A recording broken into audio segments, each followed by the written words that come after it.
Another week, another podcast.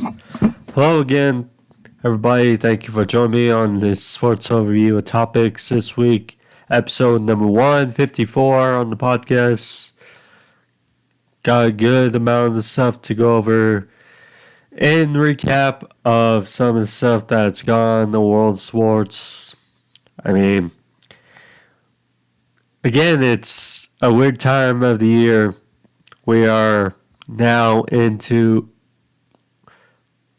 are a couple games into the NBA Finals, the Stanley Cup now. We are into OTAs for the NFL. The USFL is catching ground on their season, which I'll get into a little bit in the podcast. But, a month till training camp, soon NBA season is going to be over.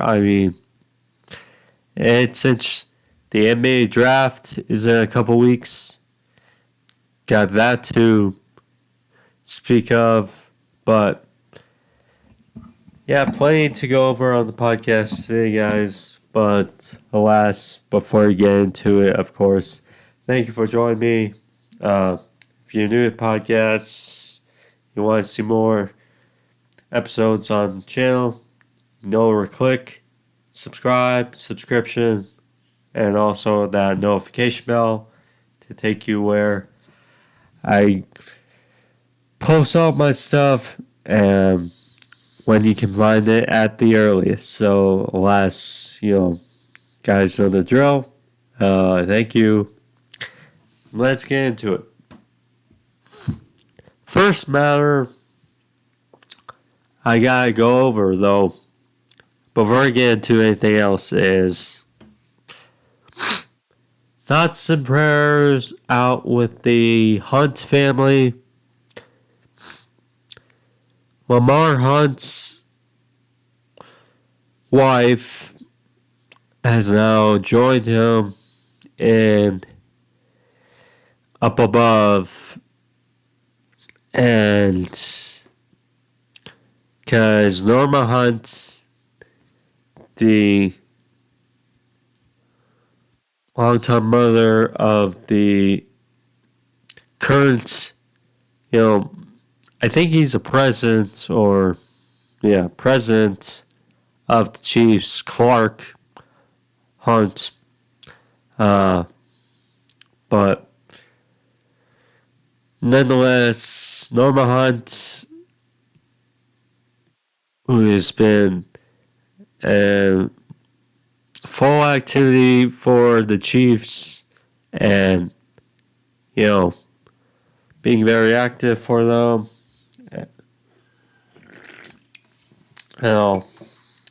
has passed away at the age of 85. It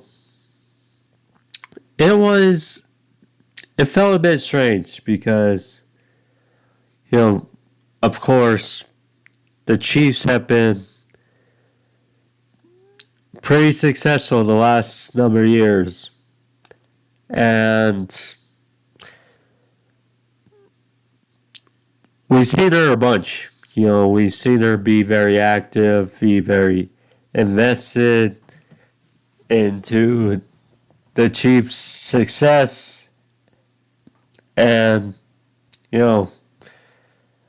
seeing her not as much this season as involved, at least in my view, when they won the Super Bowl this season, I was a bit surprised.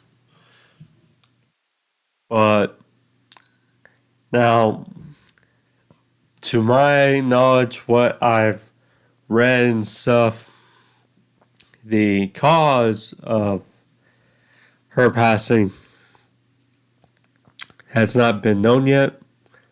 But it's safe to say that her, lack of her lack of activity, being involved with the team I guess maybe that's what was something lingering. Nonetheless, thoughts and prayers out with the Hunt family, and nonetheless, at least they're reunited now up above. And yeah, thoughts and prayers out with Chiefs Kingdom and the Hunt family, etc.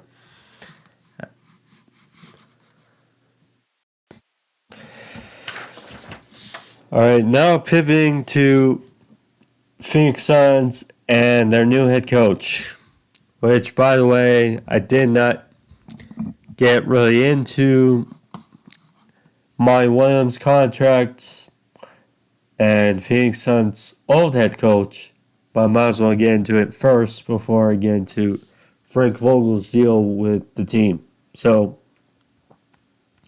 Monty Williams, the now former coach of Phoenix Suns, current head coach of Detroit Pistons, received a multi-year deal worth $68.5 million, I believe. Nonetheless, big contract for a head coach, and well deserved for a coach that went to the finals and a former coach of the year now in Monty Williams. Now, we are in a players' league pretty much with the NBA. So, reports went around that Suns players and Monty did not get along. Whatever the course may be, he was let go. And what was Phoenix's loss, I gotta admit, will probably be Detroit's gain. Because, let's face it, Detroit has not been... They have not been to, first of all, the playoffs since Dwayne Casey's first year with the team, and really when Blake Griffin played his ass off for the team, and then they ran into Milwaukee in the first round and got pummeled. But yeah, have not won a finals since 2004, 2005.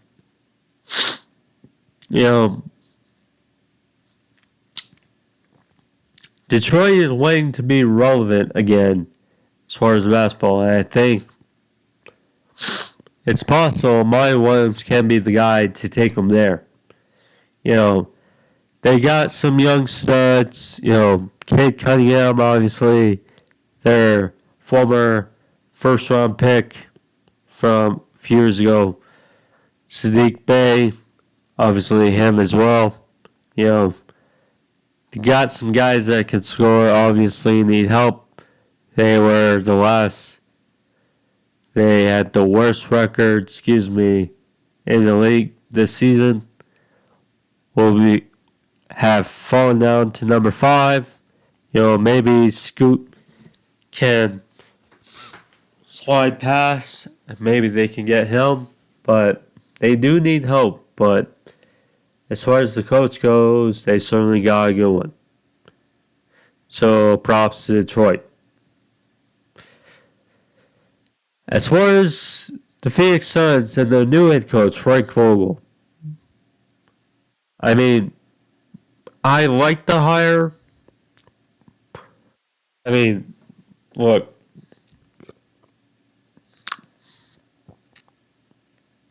I'm glad that they went with him over Doc Rivers, first of all, because it seemed like him and Doc were the top 2 candidates after Nick Nurse signed with Philly, and which, by the way, is another good hire. Nonetheless, Vogel, I think, could add a bit of a toughness to this team because we've seen the last few years, with the dynamic of Chris Paul, DeAndre Ayton, and Devin Booker. They have been a very good scoring team and well deserved that took them to an NBA Finals. Now, they obviously traded away depth for Kevin Durant in the season, which, paid dividends for a bit, but ultimately they got whacked in the final two games versus Denver, or they just fell short.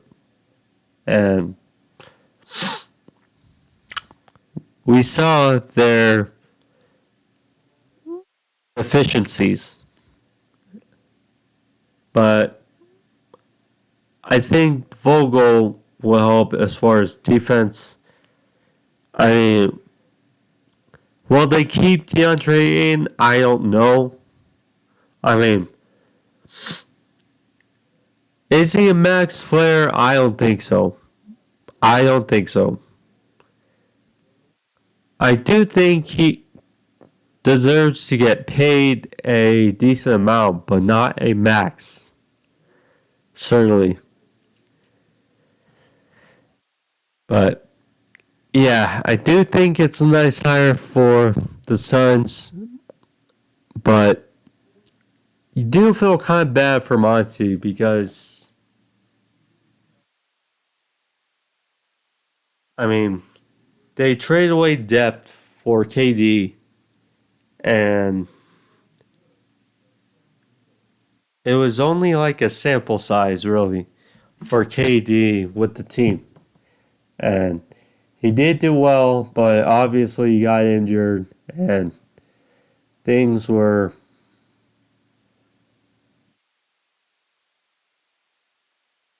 out of his hand, pretty much. Out of his hand.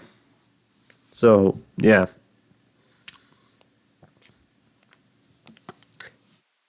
Now we move to the NBA Finals, which I have to say have been pretty interesting to start between the Miami Heat and the Denver Nuggets. Game 1 on Thursday, the Denver Nuggets pulled out the victory to start on their home court in Denver. Jokic contributed well.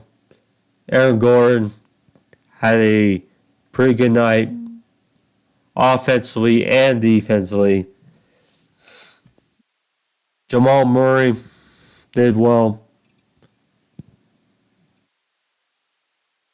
Game 2, it was different. It was different. Miami missed shots that normally they would make in Game 1. Game 2, they came out more fiery. They just overall looked like the team with more fight, I think, in Game 2. Now, despite that, Denver still had a chance to tie up at the end with Jamal Murray, who had a off night to an extent with 18 points. Joker, had 41, but I mean, Aaron Gordon had an off night. Michael Porter Jr., he had an off night. The Heat were firing all cylinders. Duncan Robinson, he had 10 straight points. I mean, which helped will him back into it. Jimmy Butler had a couple of key shots late. He scored 21. Gabe Vincent, Bam Adebayo, they very much contributed.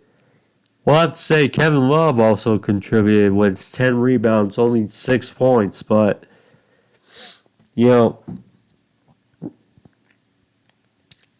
it seems like the way for Miami to help on defense better is Bam. He was a bit on Jokic. Kevin Love, he was in there, and it just really felt like a different flow of the game, I'll say. Caleb Martin, he was feeling with some symptoms. You know, he did miss practice, but he did play. He had key 3 late. So, in a way, it felt like a blessing in disguise because, Kevin Love started and he has more size and, 10 rebounds. They went a bit bigger. I mean, Denver obviously has the size advantage throughout the series, but they did go a bit bigger, and their defense left a bit of confusion for the Heat, or Nuggets, which, only lost by 3, but it was certainly changed. But now they go to Miami. It was split in Denver. Now they're up to Miami tomorrow in Game 3 and 4, which on Friday. So how will Denver do their due diligence to get out of Miami, less than 3-1, and back in Denver for Monday. Yeah, it's either Sunday or Monday, Game 5, but that's something to think about. See, either way, I love this series. Two teams who root for, Denver, obviously the first finals in franchise history, looking to get their first title, and are a complete team. But Miami Heat obviously are a great story. The second 8 seed to make an NBA Finals. They got that grit. They got that determination. It's going to be a fun rest of the way, and I'm here for it.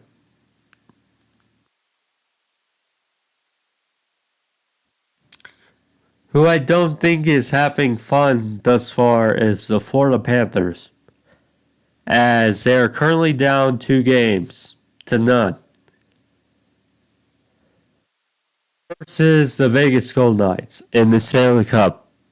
Vegas seemingly has hit all cylinders to start, scoring 12 goals to 4 combined in the first 2 games. Vegas. See, with these 2 finals, the NBA Finals and the Stanley Cup, you were curious because there was a obvious difference in, rest versus momentum. Because the Denver Nuggets and the Florida Panthers both swept their opposition and had more rest. Miami Heat and the Vegas Golden Knights both had to pull out a late game series, Game 6 and Game 7, to get it done. So obviously less rest and but a bit more momentum going into the finals. Now, with the NBA Finals, it's not really been a sizable difference in play because in game one, yes, it was an 11-point game. Yes, the Nuggets kept building their lead, but Miami Heat had their opportunities. They just couldn't make the shots. In game two, they certainly did. So it's been much more even, I feel, as opposed to the Stanley Cup, both games thus far. Even though Vegas pulled away late in game one. So, Vegas is doing very well, Bobrovsky got benched in the second inning for Alex Lyon after he allowed 4 goals on 13 shots. He looked defeated in the third quarter. So I'm curious how his confidence and the teams will be going to Florida on Thursday. But they got to ramp it up because this Vegas onslaught is making this Florida team feel a bit diminished. Because so far in these first 2 games against Vegas, Florida has not looked like the team it has looked like thus far in these playoffs. So, I don't know what to say. Because Florida had more time off, and Vegas, had some momentum. So, we'll see. But Florida, gotta turn around.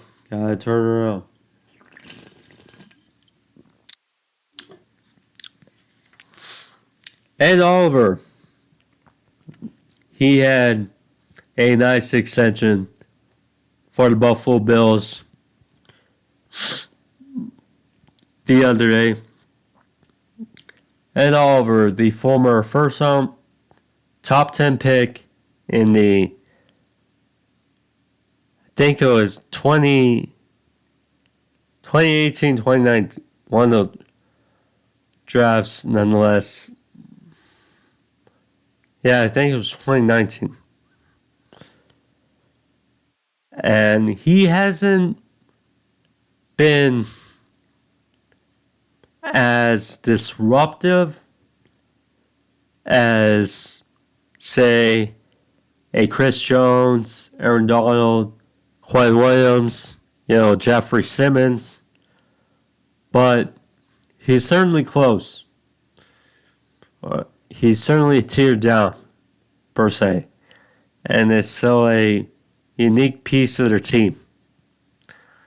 So with that, adding Larry Floyd also as well, they're certainly trying on defense. Certainly trying.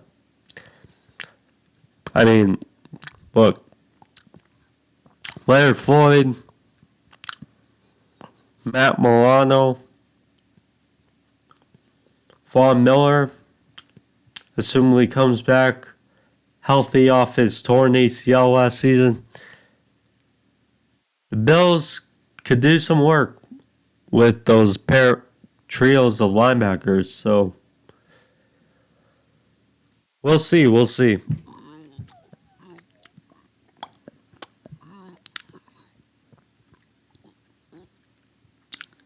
USFL.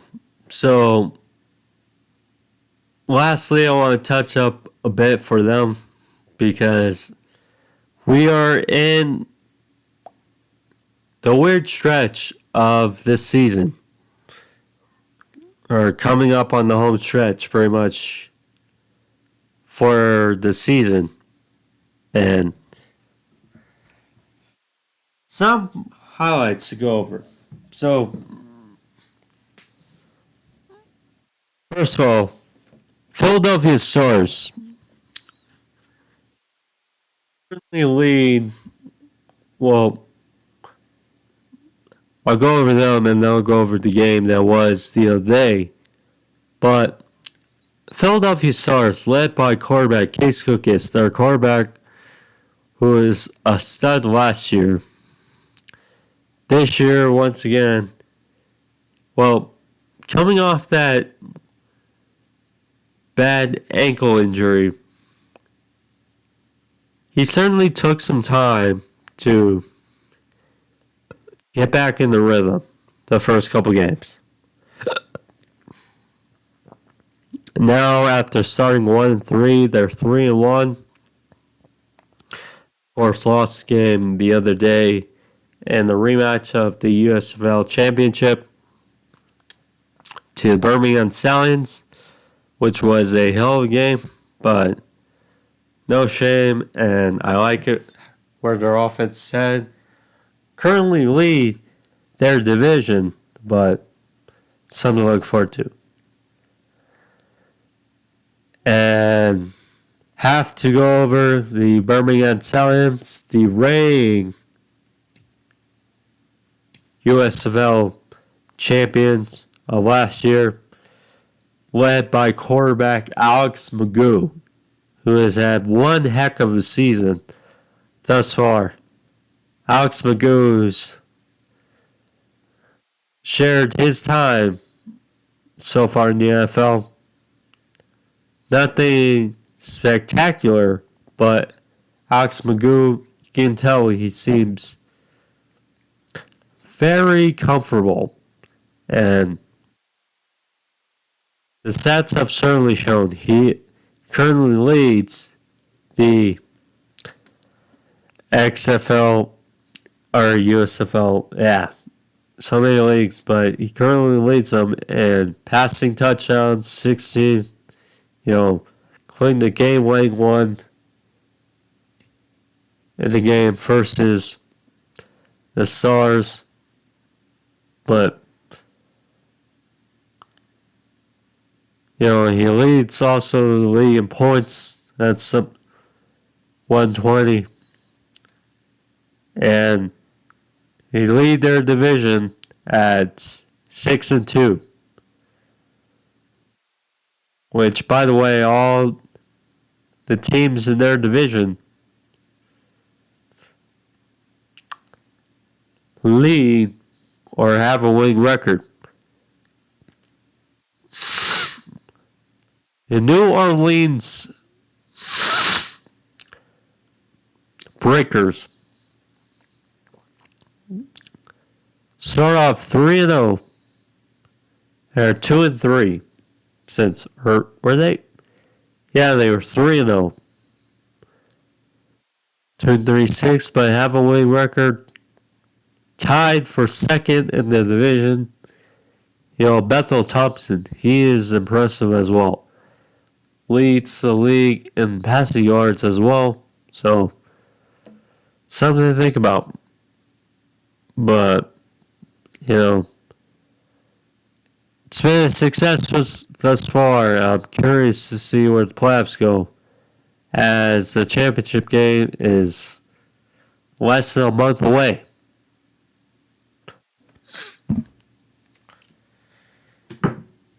But yeah, guys, that is what I had for the podcast today. Hope you guys enjoy it. If you did, with the drill, find that like button in the corner, in the area. Click it. Thumbs up as well. Leave a thumbs up.